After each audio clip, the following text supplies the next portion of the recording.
course, housing. As many of you know, the pandemic brought distress to our local businesses and many of our most vulnerable residents who are living on the margins. Commerce has experienced enormous growth over the last 2 years, driven largely by the immense need created by the pandemic. And a big part of that is the need for more housing. Our growth and our increased focus on housing and homelessness led us to reorganize our divisions, to increase our focus on key areas of our work. I'm honored and proud to be the first assistant director of our newly created housing division. I look forward to continuing our work together to preserve and build multifamily affordable housing, pave the way for low-income homeownership opportunities, and connect our unhoused neighbors to housing and services across the state. A vital part of that work is reducing disparities, especially the persistent racial disparities in access to housing. We recently published recommendations by the Homeownership Disparities Group, which, when implemented, will begin to remedy centuries of racial discrimination and redlining practices, like you heard this morning from our guest speaker. Working across division and program lines, we continue to support the work of community nonprofits to increase access to housing for our Black, Indigenous, and people of color in our communities. We also partner with nonprofits who work with people re-entering our communities after incarceration, ensuring they have stable housing and services. In the upcoming legislative session, Commerce will be working to secure further investment in our Housing Trust Fund and the homelessness assistance programs. This will include a $400 million request for the Housing Trust Fund program. This will continue to help the state's historic investment in affordable and stable housing. This will also include $50 million of this request that will be dedicated to homeownership opportunities for people with low incomes, especially people of color. The need is great, and there is so much to do. There are $36 million in waitlisted claims for the landlord and tenant relief program stemming from the pandemic. We will work hard to make sure the funding is there to give landlords and tenants the relief they need. Homelessness remains a major concern in our state. Not far from here, there are 600 people experiencing homelessness, living at an encampment called Camp Hope. Winter is coming fast, and we must act quickly to ensure our unhoused neighbors are moved to safer and supportive housing. Commerce has contracted with Catholic Community Services to provide roughly 100 temporary housing units, and we have also partnered with Empire Health Foundation to continue outreach services within the camp and to get people the help they need. We will also ask for $200 million to increase shelter diversion funding, so we don't lose the 2,500 shelter beds that were created using pandemic-related funds. That need is only increasing. We can't afford to lose any of those. We also want to increase homeless service grants to assist those providing services across the state, including $7 million to support our homeless service providers who are struggling to maintain service levels amid rising costs. All of this can seem very overwhelming, and you may wonder, how can we possibly accomplish all of this? Well, we do it through the hard work and dedication of our staff and by working in partnership with you all here in the room and your organizations. There are a lot of people counting on us, and together we can help the most vulnerable members of our society fulfill the basic human need, a safe place to call home.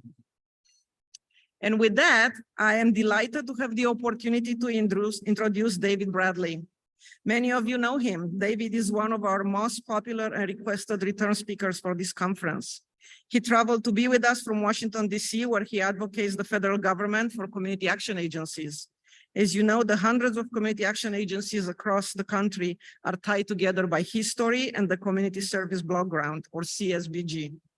David designed the CSBG in 1981. To save community action agencies from federal disinvestment when the president at the time took aim to wipe the program. When it became clear the Community Action Network would have to fight to continue its work in communities, the network with Bob Cord and Charles Braithwaite at the helm established the National Community Action Foundation to be the headquarters and operate the network's DC operations. And they recruited David to lead the charge. Since 1891, David and the National Community Action Foundation have been making sure Congress and the administration stay committed to fighting poverty at the local level. Starting with saving community action from extinction, David and the foundation have been incredibly successful on behalf of the network in DC. In 1994, community action was again under threat. And David successfully navigated Congress to not only save it, but community action received the largest domestic program percent increase in funding. In 2009, David and the foundation achieved $1 billion for CSBG and $5 billion for the Weatherization Assistance Program through the American Recovery and Reinvestment Act, despite lack of presidential support at the time. Most recently, David and the foundation succeeded in securing $1 billion for CSBG in the 2020 CARES Act and $2.5 billion for the Weatherization Assistance Program through the 2021 infrastructure legislation. This is on top of annual appropriations and reauthorizations for community actions core programs. David and the foundation work every day in Washington, DC to make sure federal programs impacting community action are adequately funded, to troubleshoot any issues agencies are having with states and federal government, to look for additional legislative opportunities for community action agencies, and to maintain a winning bipartisan coalition in Congress. David and the foundation also innovate ways to provide the network more resources, such as through developing and finding funding for entities like CAPLA and Virtual CAP, almost unheard of.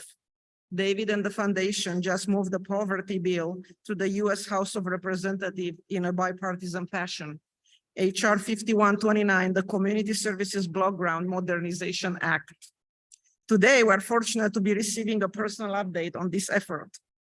David was introduced to the work of community action through his mentor, Sergeant Shriver, who once said, "No one has done more to keep the war on poverty fresh in the hearts and minds of individuals than David Bradley." Please join me in welcoming our Housing Washington favorite, David Bradley.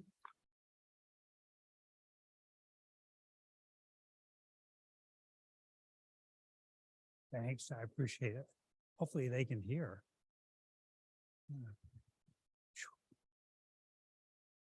Can you hear me okay? In fact, no, thanks. I always look forward to coming out to this conference and seeing friends, old, some I've seen for years, others I meet during the trip. And I've been asked to do basically 5 topics with you today. One is to discuss the mood in Washington, which will take just a second, grim. Second is the upcoming elections, we're screwed. Third is the lame duck session, unproductive. Fourth is if the Republicans capture the House and or the Senate, or vice versa, if Democrats retain the House, retain the Senate, what to expect this year, for the rest of the year, but most importantly, what to expect next year. And finally, the first 3, obviously I was joking, but finally, a question that I really spend a lot of time on, I'm serious on this, and that is, how's this movie going to end? How is the environment we're in today, how's all this going to be over? How are we going to get back to some sense of normalcy? And, what are we hearing? So that's what I have been invited to speak to you today. So I have this fancy little intro. Let's see, what do I want to, so I want to talk about the mood in the country. And those of you that have heard me speak before, I tend to be pretty straightforward. This is the one, sort of the one conference during the year that I can unload, let you know what I really think about elections and politics and Congress. And Cheryl was kind enough to give me 5 hours today to go over all this with you. So I'm going to dig a little deeper than I normally do. But I want to begin with a quote by Lenin. Nope, it's not John. It's the second most popular or widely known Lenin, and that's Vladimir. And upon commenting on the rapid rise or rapid collapse of Tsarist Russia and the rapid rise of Bolshevism, Lenin is reputed to have said, there are decades when nothing happens and weeks when decades happen. I think you could extrapolate that feels a lot like the environment we're in today. American democracy and American political cohesion are at risk, perhaps more so than any time since the mid-19th century. And at this time, we're facing incredibly, unusually difficult and hard challenges. And I think they're far different than even the 1860s were. You know, things that we've always taken for granted, always. The rule of law, the orderly transition of power, the ability to attract talented immigrants on a large scale, social economic mobility. Yeah, all of those are less certain than they once were. Problems such as gun violence, drug abuse, illegal immigration have become more pronounced. We are a country that is held back by deepening political divisions. The widespread refusal by some to accept the results of the 2020 presidential election and the January 6th attack on the U.S. Capitol are deeply, deeply troubling. Recent Supreme Court decisions have reinforced that we are a disunited states of America. You know, and because of all these issues I just named and others, the American political model has become less appealing. And of course, the pandemic and the looming, almost certain recession have done much to expand the wealth gap between that top 1% and almost nearly everyone else. There's a general feeling in Washington that a nation divided itself cannot stand. But deep divisions, and decline in trust of institutions, as easy as it would be to say that it started with Trump, it didn't. It's been growing for quite a while, and Trump is literally, President Trump was literally the latest version. But it started in the 1960s. It started with civil rights, and also started with the Vietnam War. Young people began to distrust what the government was telling them, particularly the presidency. 1970s, Watergate. Nixon and Watergate, distrust of the presidency further, of institutions, FBI, et cetera. And of course, in the 70s, the Democrats started tacking to the left. 1980s, Ronald Reagan united all the factions in the Republican Party. People forget that, but up until that point, it was evangelicals, fiscal conservatives, isolationists, others. Reagan united all of that. So you had a unified Republican Party. And in the 1980s, politics became a blood sport, clearly in Congress. Jim Wright was ousted as Speaker. You lost Tom Foley in 1994 against George Nethercutt. First Speaker of the House to lose re-election since the 1860s. That was 1994. And of course, we saw the use of investigations, the rise of religious right, talk radio and social media, all taking root and growing in the 1980s and 1990s. But the impact of all that, if I can, is declining distrust in institutions all across the board. And it used to be, well, police or courts or whatever, certain aspects, certain institutions would have that trust and others would take a hit. But every institution that you can name has declined. This chart is just over the last couple of years, but if you look over the last 20 years, it's declined in such a way that there are, at a minimum, bright yellow lights flashing, or at worst, red lights flashing. Americans are losing confidence and trust that we can right ourselves, that we can get the country back moving forward, united again. The largest decline in institution last year, what do you think it is? Anybody want to take a guess?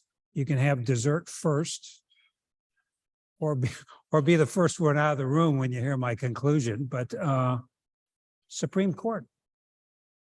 Supreme Court. And the presidency of particularly the last president, but the Supreme Court, sharp decline. And what does it mean? It means Americans, a surprisingly large number, are looking for alternatives. 1 in 5 Americans, 1 in 5 are open to, if not supportive of some type of authoritarianism in terms of federal government. 6 in 10 Americans don't think that we can change, that things can ever go back to normal. 70% of Republicans believe that Americans' culture has changed for the worse since the 1950s. But 63% of Democrats feel that American culture has changed for the better since the 1950s. More people than not believe that America's voting rules are not strict enough. That's a country divided. That's a country that is in difficult positions and difficult. So I've just talked about this. So today in Congress, I like Congress. I like Republicans. I like Democrats. I think overall you've got a pretty good congressional delegation out here. And I look at the Jamie Herrera Butlers, although I'm really sorry that she lost. Dan Newhouse. You've got across the board, you've got a good delegation. So what I'm about to say is painful because I want Congress to work. I like Republicans. I like Democrats. I don't hate the other side. But if you talk about the feelings in Congress today and just how they're viewing their jobs, I want to make a few points. Number one, I don't know a member that's happy in Congress. I don't deal with the Freedom Caucus, which is a good thing.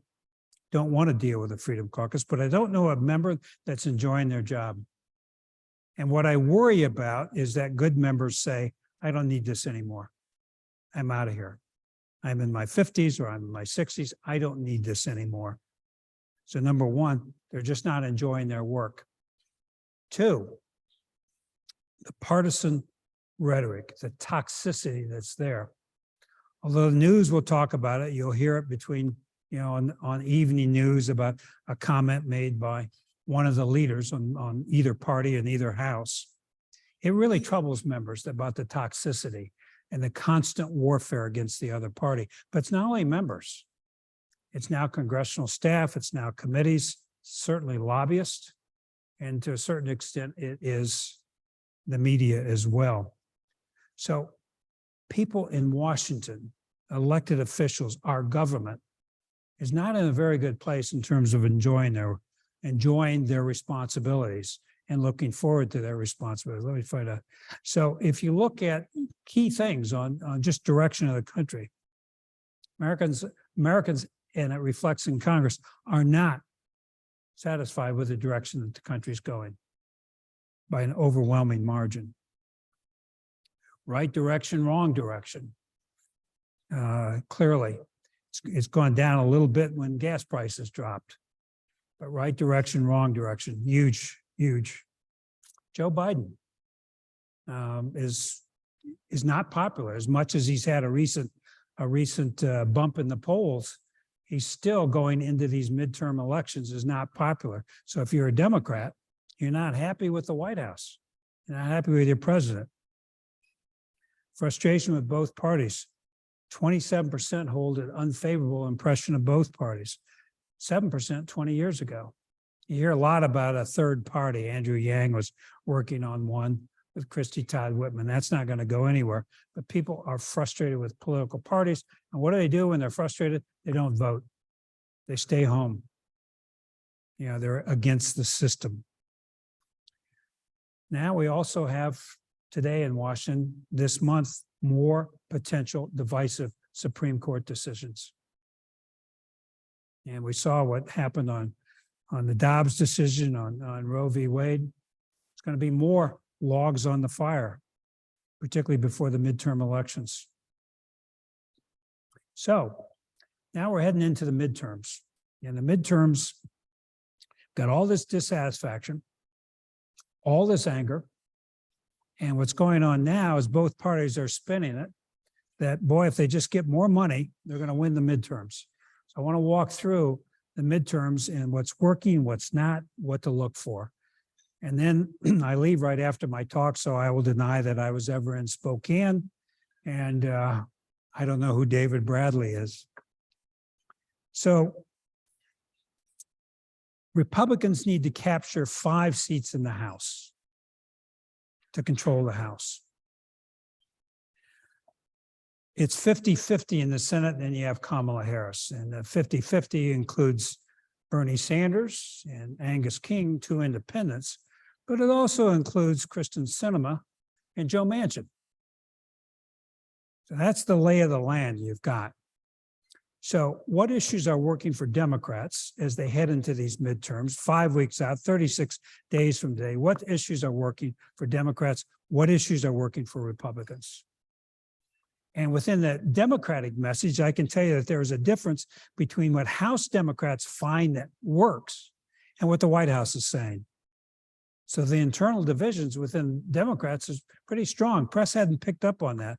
I was with a leading pollster who just completed some work for the White House and the Democratic Congressional Campaign Committee last Wednesday. It was Stan Greenberg, who's Rose DeLaura's husband, a pretty famous pollster, and talking about what's working and what's not. So here's what Democrats are campaigning on, and you're seeing it in one of your races out here, the Herrera-Butler race. What's going on to succeed her. So number one, abortion, overturning Roe v. Wade. It's playing very well. Airwaves are full of pro-choice ads talking about that. Red states or those in districts that Trump carried, Democrats in districts that Trump carried in 2020, they're not campaigning so much on that. They're emphasizing other things, but clearly the Supreme Court decision motivated Democrats. That's number one. Legislative achievements, the Inflation Reduction Act, the infrastructure bill, legislative achievements. They feel a little bit wind at their back. So that's why you're going to see them spend more and more time on legislative accomplishments. Third is climate change. Fourth, and you're seeing it out here, is to tag the Republican opponent as extremist. You're seeing more and more in some of these states. You're going to see that in the Herrera-Butler succession in that race. We're seeing it in Ohio and in Marcy Kaptur's race. You're going to see that out there. Tag them as extremist. So all those issues are working right now for Democrats. That's what they're going to campaign on in the next 5 weeks. And if you listen to Democrats, they're going to pick up seats. If you listen to Pelosi, which I do more than I want, if you listen to Pelosi, they're going to pick up seats because these are themes that work. Now, what are the Republicans campaigning on? Inflation. So when you see OPEC Plus talk about reducing oil output by 1 million barrels a day, it's going to drive up energy prices. That's the last thing Democrats want, is something affecting gasoline prices between now and November 8th. Crime, border security, save America. Just that phrase, save America. To this table here, if you say the phrase save America, it may mean something, but may mean a completely different what's save America to this table or that table. And yet it's a phrase that's working because why? Americans' dissatisfaction with the state of America. And they feel it's got to be rescued. And final, which is a big issue, I'm going to talk about in a couple of minutes, deficit in government spending. It's CARES Act. That's all the COVID relief. That's, all the money that we basically put on the credit card in the last 3 years. It's going to be an issue next year. That's what Republicans are campaigning on.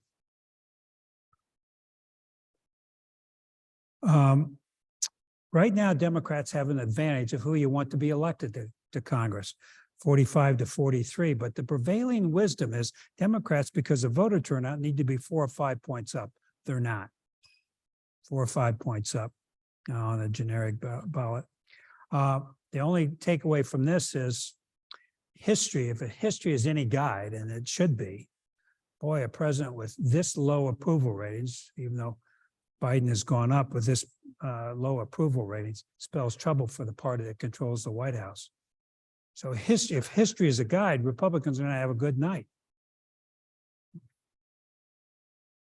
But you're also seeing, and this is an important takeaway, you're also seeing that some incumbents have lost their primaries. I look at Meyer and Herrera Butler and Liz Cheney, of course, is losing their primaries, and good members, really good members. Tom Rice, those that voted for impeachment. There's only 2 that voted for impeachment are still in Congress, will be in their next term, and Democrats. But the takeaway on this, if I never see you again, there's 2 or 3 or 4 points I'm making today it's worth remembering. The takeaway on Democratic primaries is the middle is holding. This shibboleth that Democrats are tracking far to the left is not true. A lot of moderate Democrats in positions of leadership, committee chair, subcommittee chair, had liberal Democratic primaries, and they won. Overall, they won. So the middle is holding within the Democratic Party. That's important for our story going forward.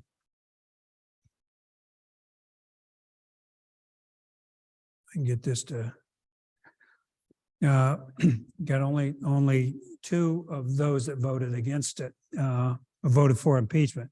Newhouse and then David Valadao. And Valadao was endorsed by Kevin McCarthy. Valadao's in the Fresno area. I was invited down to a Republican retreat, which is combat pay for me, at a resort in Southern Virginia. And it was the Homestead. And there were 9 Republican members, 1 Democrat, and that was me, but 9 Republican members. Newhouse was there. And after dinner on a Friday night, we're on the front porch, and the 9 members, there were 3 or 4 chiefs of staff, a couple pollsters were there, all engaged in a discussion about Trump and President Trump. And this was the weekend after Memorial Day.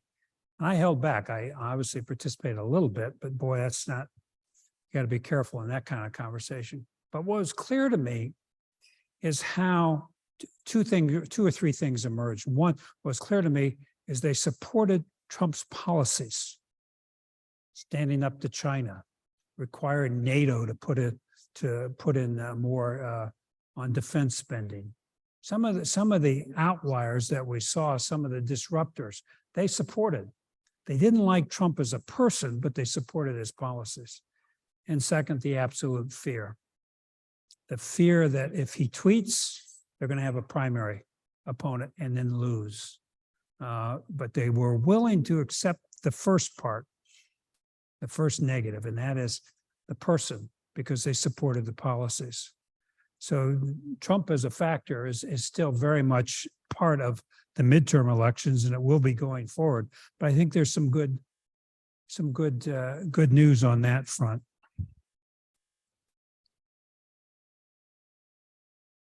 Better news, okay. So who's going to win? If you listen to Pelosi yesterday, Democrats going to pick up House seats, and Democrats are going to pick up seats in the Senate. So they're going to have a good night. If you listen to others, it's not so clear. I spent some time and went through every reputable poll I could find and did some math that came out this way. You need 218 seats to control the House. Right now, if the election were today, and today's October 3rd, let's just say today's November 8th, if the election were today, Republicans, safe Republican seats are 187. Likely Republican seats are 16. Lean Republican seats are 12. That gets you to 215. Take a look at the Democratic side. There's 158 Democratic seats, safe Democratic seats, 16 likely Democrat, 12 lean Democrat. That gets you to 196. That leaves 24 unaccounted for, 24 that are true toss-ups. And the figures you see on true toss-ups are sometimes as high as 35. Gerrymandering has really cut down toss-ups, but Democrats are on the defensive, what they call their frontline program. 75 incumbent Democrats are on their what they call frontline, meaning the most vulnerable. So at least 24. If my math is correct and you give Republicans 12 and Democrats 12, let's just split it down the middle. What does that mean? It means 227 to 208 Republicans. So let's assume that that's slightly accurate.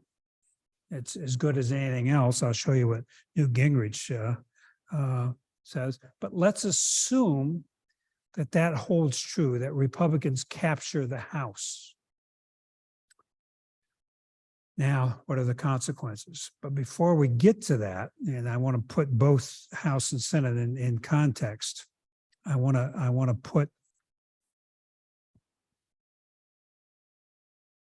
these, you don't need to see this, but I can always leave these slides. Let's talk about the Senate first. Democrats are going to win the Senate. Republicans blew it. They blew it because they got weak candidates. They could have added 2 or 3 seats.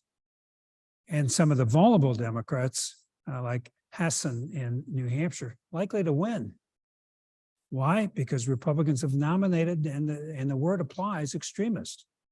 A Herschel Walker, a Dr. Oz, a J.D. Vance, Arizona. So Republicans could have captured control of the Senate. So I think Democrats, and this is a change, I think Democrats are in line to pick up at least 2 seats in the Senate. If I can, okay, things to watch. This is Nevada. Laxalt, Republicans may pick up that. Why? The Harry Reid casino workers, the restaurant workers, which was really part of his political coalition out there, sort of evaporated after Reid's death. She needs that to get her over the finish line.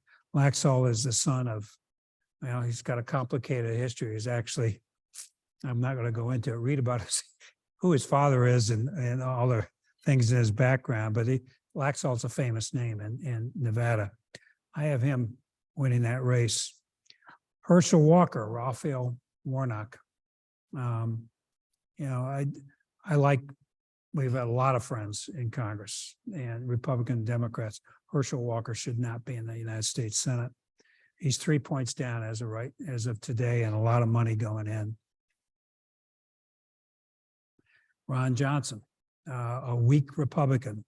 Right now, Johnson is slightly favored to win. This is North Carolina. Keep an eye on this. Ted Budd's a very weak Republican candidate. Tim Ryan, J.D. Vance. I'm involved with this race. J.D. Vance, the Hillbilly Elegy author. And right now he's, depending on what poll you read, he's 2 to 3 votes up. Fetterman, who's 6'8", the Democratic candidate, will have more tattoos than any senator in history.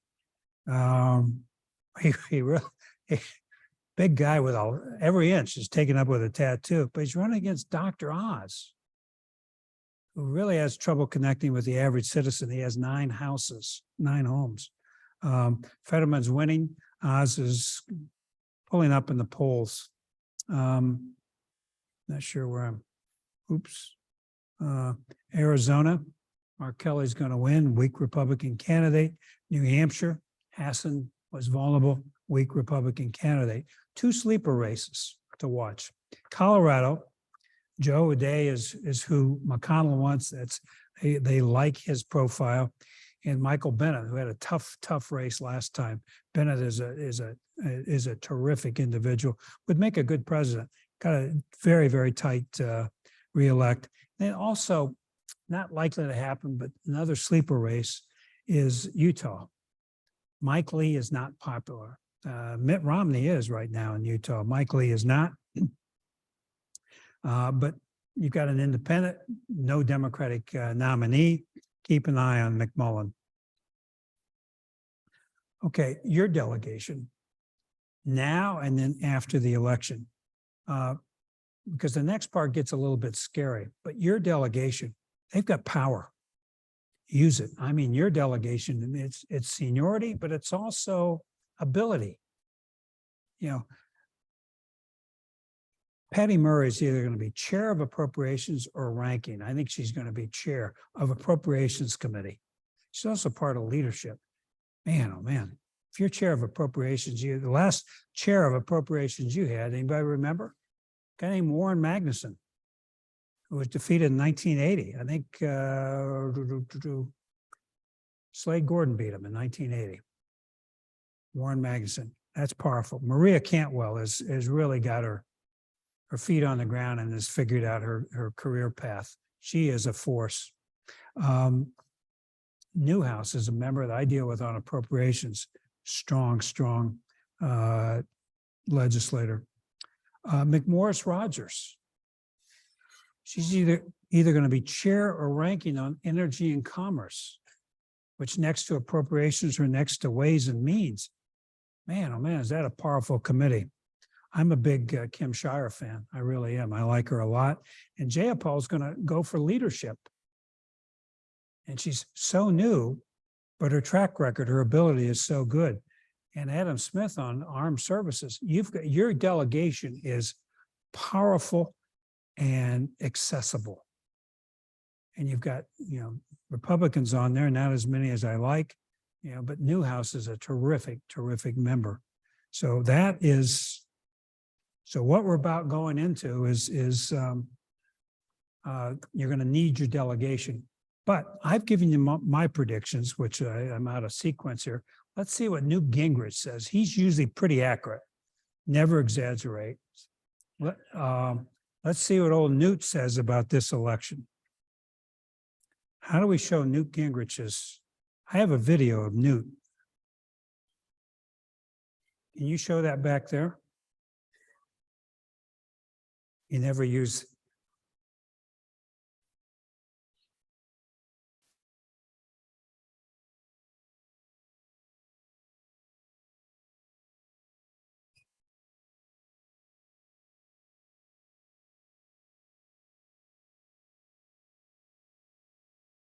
Okay.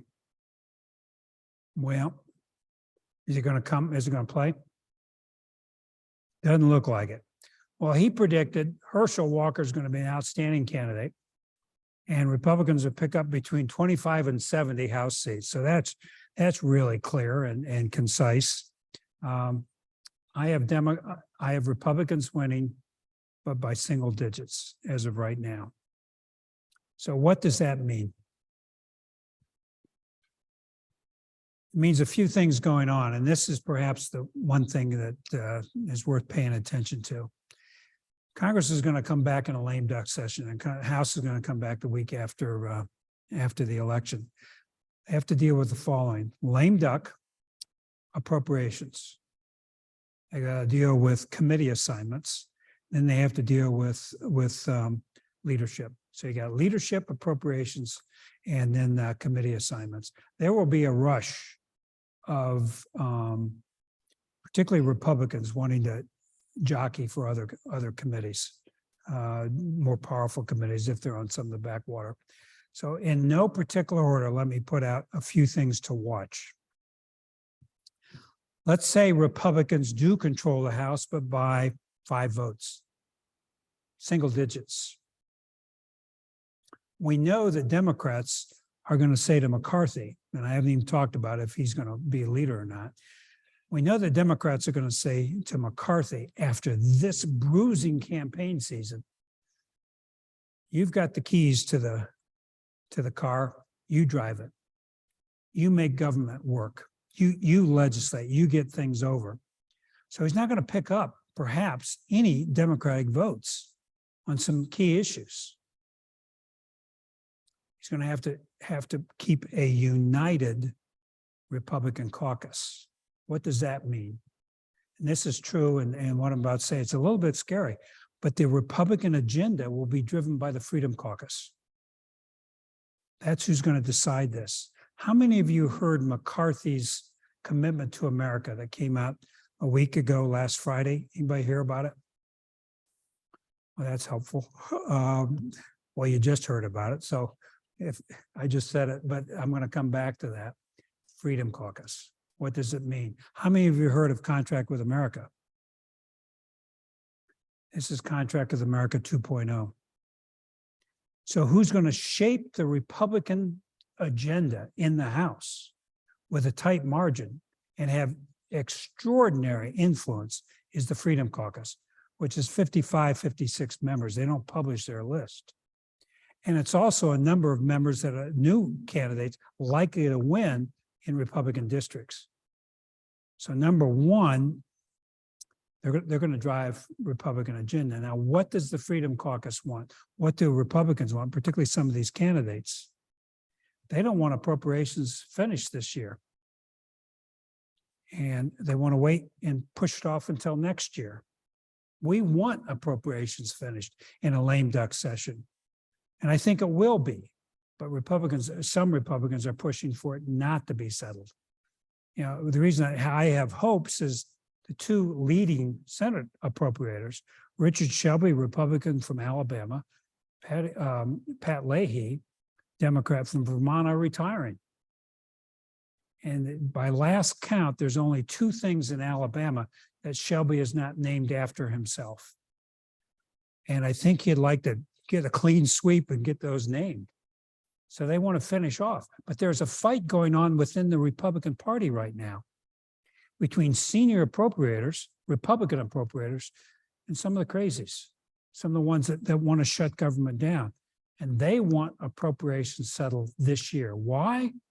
One, it's you want to start a year free and basically not finishing up the previous year's work. That's number one. But number two, they've got a lot of members. They expect a lot of Republican members to come in who will vote no on any appropriations bill, will vote no on any budget resolution, and will vote no on raising the debt ceiling.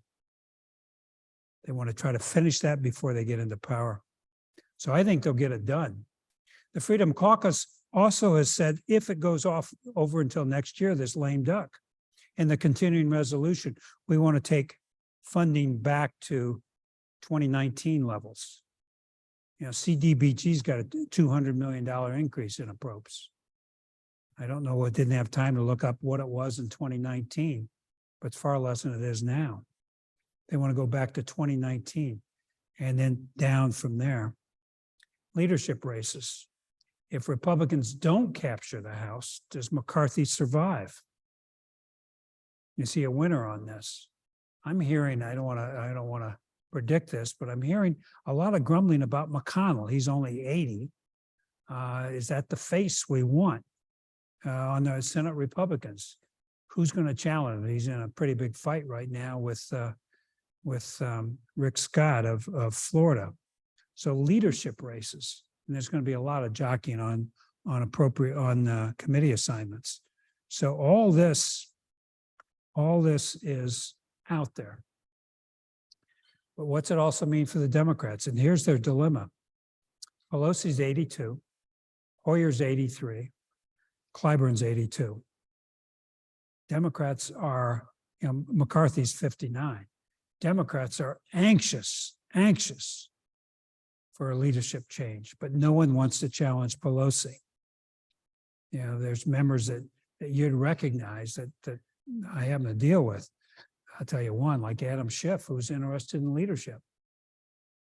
So you've got one, possibly even two generations of members behind Pelosi and Hoyer saying, boy, we can't wait to get a crack at it. Well, what if you remove Pelosi and end up with two males in leadership? What kind of optics does that create? Particularly when the House is well on its way to become a majority members of color or women. What's that say about that? How do you replace Nancy Pelosi? They've got their decisions. I don't see any challenge to Schumer, but I see tensions, a turmoil as Democrats try to sort out their appropriations or their leadership. So the new issue for the Republicans, if they control it, debt's going to be an issue. Appropriations, as I said, budget fights will be messy. And if you're Hunter Biden, you better have your lawyers on speed dial because there's going to be a lot of investigations on a lot of subjects. And this is the House leadership. This is what goes on. Senate leadership, Durbin will not run for re-election. Here's a sleeper issue for you.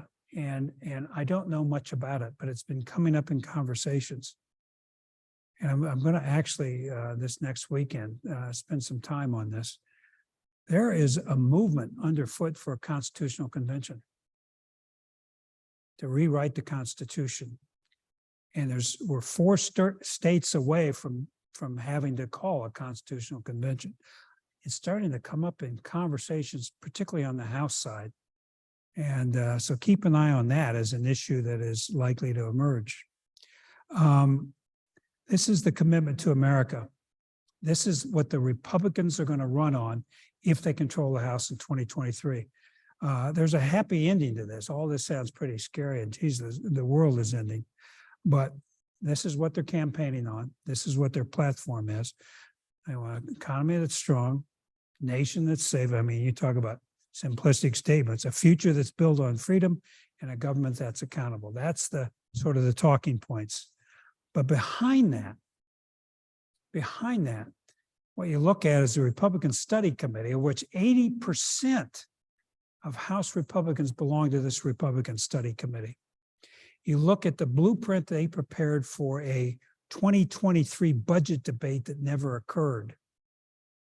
But that's what they really came up with all their ideas. They're talking a lot of program elimination.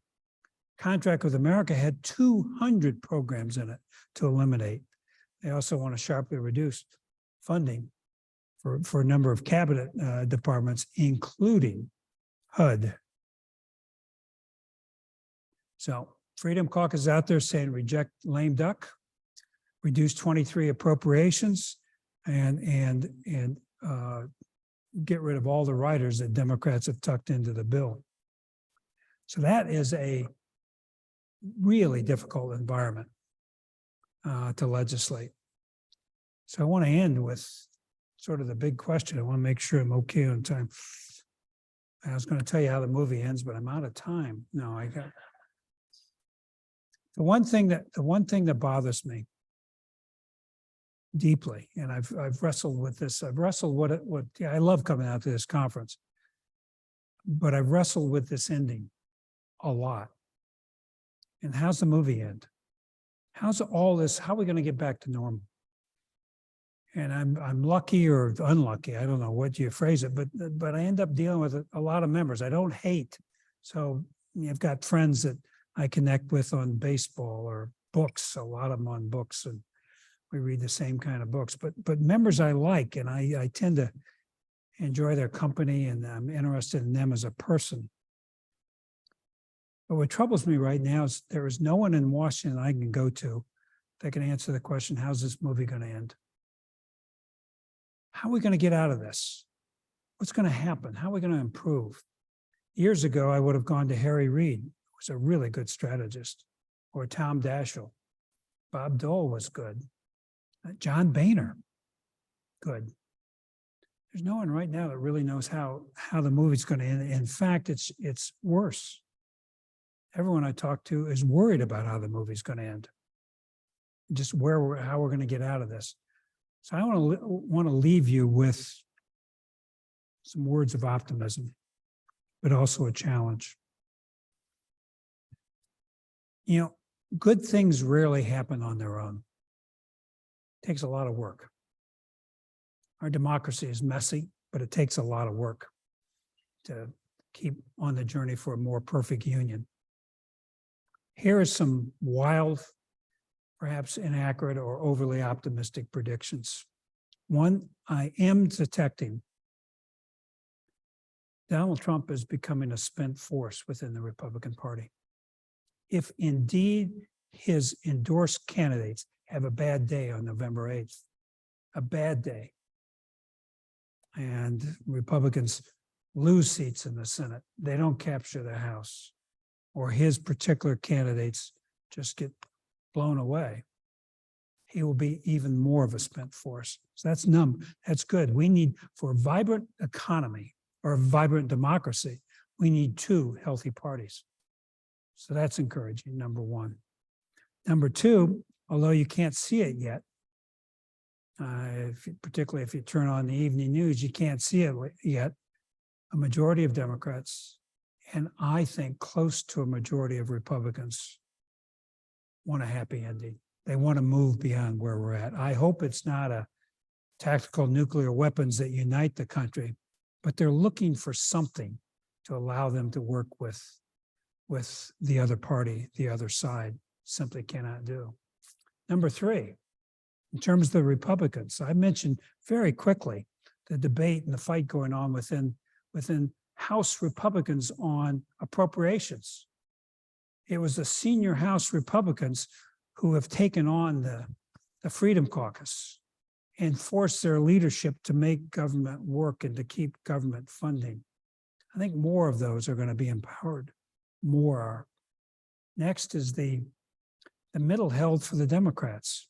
Although Jayapal may very well end up in leadership, a lot of moderate, what we would call moderate, at least today, years ago, they would have been far to the left, but a lot of moderate Democrats won their reelection. And just as you and just as myself and others know that we need a happier ending, we know that we need to get beyond this.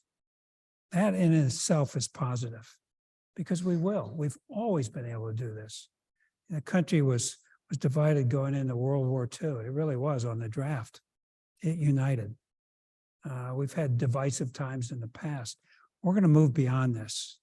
And when we do, I ask the following. Number one, for democracy to flourish, you have to participate. If a member does something right that you applaud and works on a productive Congress, thank him or her. Congratulate them. Let them know that you appreciate what they're doing, particularly if it helps heal America. Two, when a candidate is wrong, call them out. Three is make sure that you stay in touch and use your congressional delegation because whatever storm is out there, your delegation is powerful enough, you'll be fine. You'll be fine.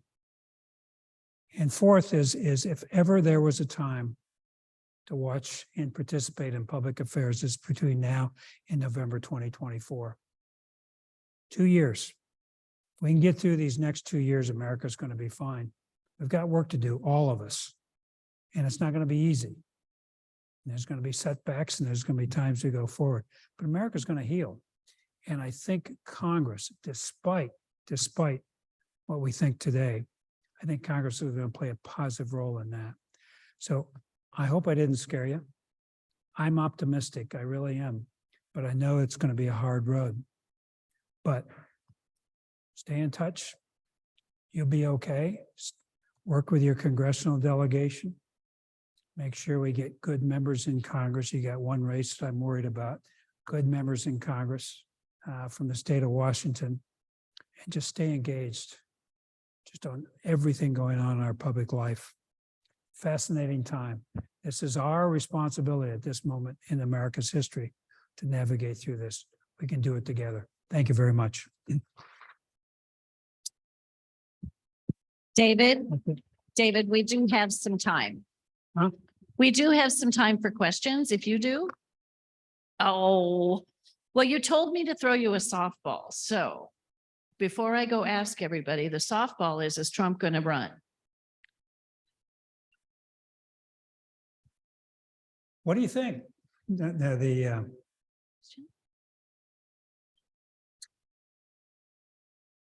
I think he's likely to. Take just a minute.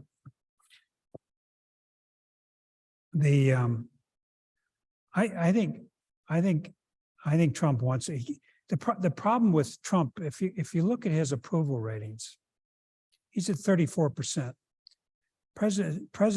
Former presidents always go up after they leave the White House.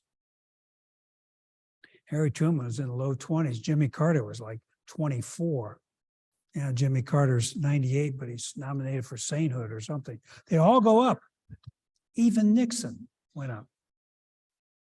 Trump is not. So I've been dealing with political historians on a couple of things that I'm involved with. And the reason why is Trump has never left the stage. Everyone else goes quiet. George W.'s way up in approval rating. So he's not out there every day. History's taking a second look at George W. Bush 43, but Trump has never left the stage. I don't think he can. I just think he's psychologically incapable of leaving the stage. But if he does run, it'll be a very limited field. Fear. If he doesn't run, if you thought 2020 was bad on the Democratic side, wait till 2024 on the Republican side. And if I had to pick one candidate who's definitely in a sort of the pole position without Trump, it's DeSantis. And there was a terrific article in either in the New Yorker or Atlantic a couple months ago on DeSantis. I didn't know a lot about him. What I'm interested in is will there be moderates running? What lane does a Larry Hogan have? Or Chris Sununu, who's a good governor in New Hampshire? Is there any kind of a lane for anyone that isn't far to the right? Is Tom Cotton or Josh Hawley going to run? And they're two absolutely awful individuals. They really are. So it's going to be incredible. And then does Nikki Haley have any chance? So it'll be a robust Republican field. If Trump doesn't run, I think Trump will run and claim political persecution if people come after him. And it'll be interesting. And the related question, which you didn't ask, that ought to take up the rest of my time and allow me to escape, is does Biden run? And he wanted to be a bridge between, to get us over the Trump years. Does he run or doesn't he? Who knows? But I'll make some predictions. One, I think he's tempted to. 82 is pretty old. But Bernie has said, if Trump doesn't run, he's going to run. I think Bernie will be somewhere around 90. No, he's not quite that old, but that's an old field. Bernie wants to run. Elizabeth Warren told Jeff Merkley, who told me, Senator Merkley of Oregon, that she will run if Trump doesn't, or if Biden doesn't run. So the question is, if Biden doesn't run, who else do they have? Who else has that tier? And those that are looking at it are Warren, Booker, Klobuchar, definitely. Buttigieg, definitely looking at it. You may get one or two other Democratic governors out there besides Gavin Newsom. I think it'd be a pretty crowded field. You may get a Gillibrand running again. Kamala Harris, of course. But there's no heir apparent if Biden doesn't run again. So 2024 is going to be messy on whatever way you cut it. David, we do have one question back here. Okay. So besides the implications of the Freedom Caucus and what their agenda may be for reducing spending on HUD or other, what are some of the housing implications of the upcoming election? What, like for the policy window at the federal level for housing, what do you think might happen because of the midterms? Yeah, how much, and I'm unfamiliar, how much money did housing programs get in CARES? Anybody in the first COVID relief package? CDBG was a part of that. Is any other housing programs? Anybody know?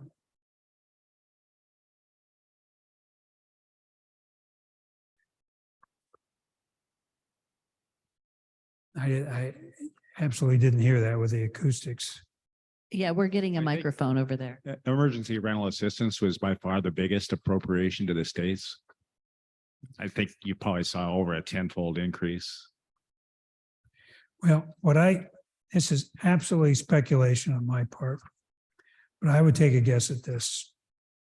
The programs that will, first of all, any program not authorized, taking the extreme, which is not guaranteed to happen, but taking Republicans controlling the House, Democrats not participating, Freedom Caucus, Republican Study Committee driving the agenda, and McCarthy letting them drive the agenda. Any program not authorized is in trouble. That's the low-hanging fruit that they're going to look at. That's number one. Number two, approps domestic labor H more than THUD, transportation HUD, appropriation is going to be ground zero. I don't think they'll be able to pass a budget, but appropriations is going to be where they really try to scale back programs. On programs that you have actually did this. Republican Study Committee, embraced by Freedom Caucus, talking about housing repair, rental housing, farm labor housing, site development loans, self-help land, farm labor housing grant programs eliminated. CDBG eliminated, community development loan programs eliminated, home investment partnership program eliminated, HUD up to a third, 33% cut, public housing capital and operating funds, sharp cut back.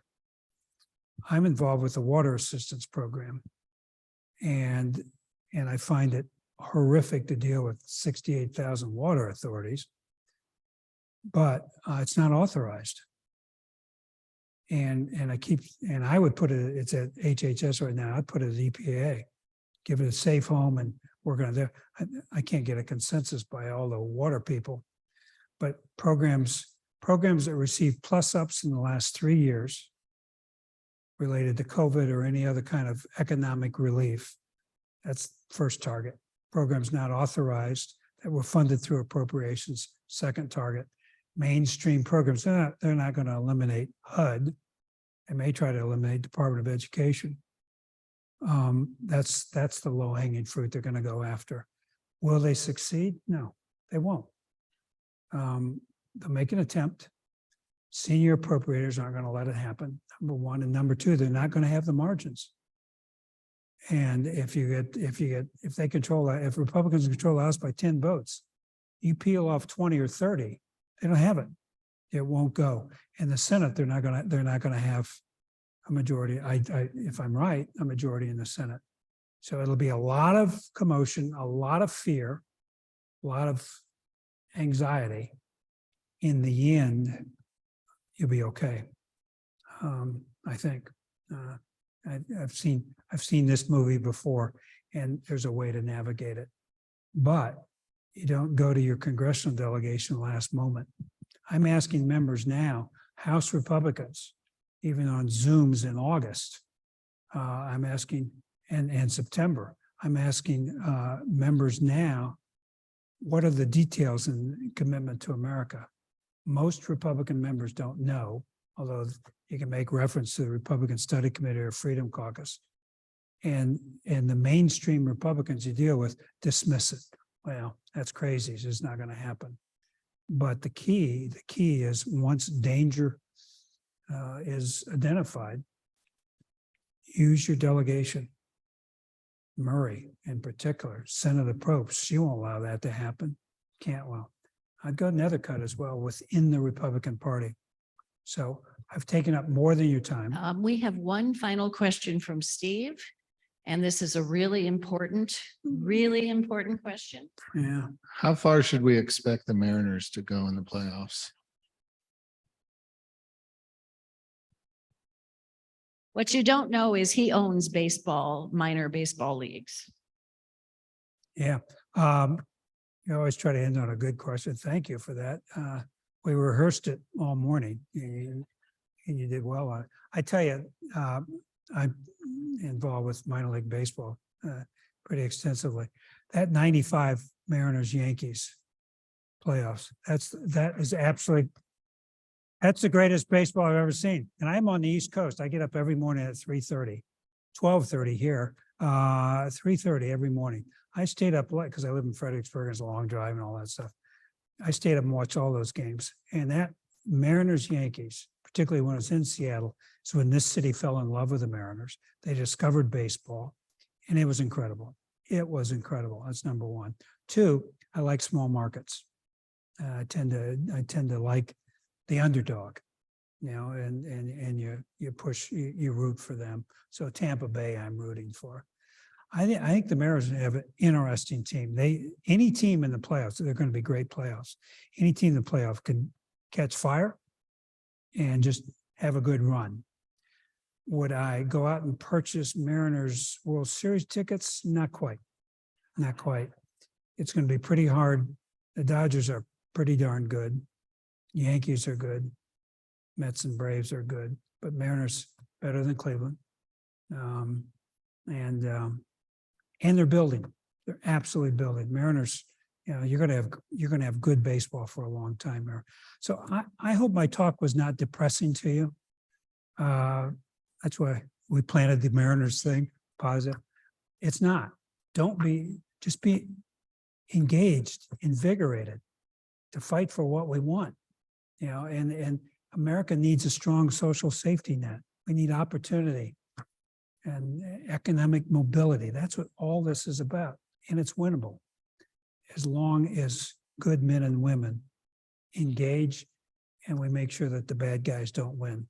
Thank you very much.